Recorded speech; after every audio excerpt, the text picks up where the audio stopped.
Pray for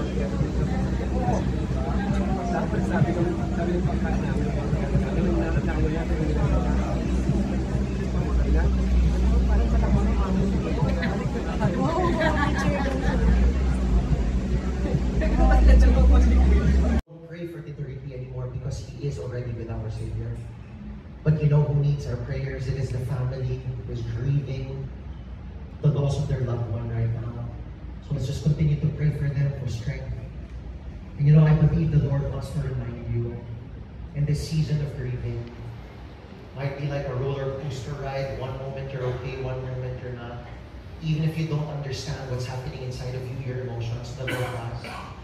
Ang prophecy ni Malufagar na nakalimutan mong sabihin na yung inawit mo ay paboritong kanta ni Ricky na sinalin awit, lipit lang. Ang original title ay That's All.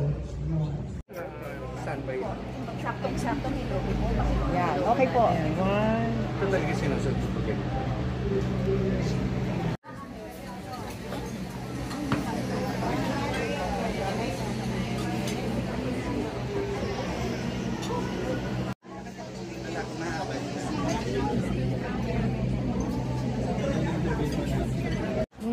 Nung dineclear na, wala na nga.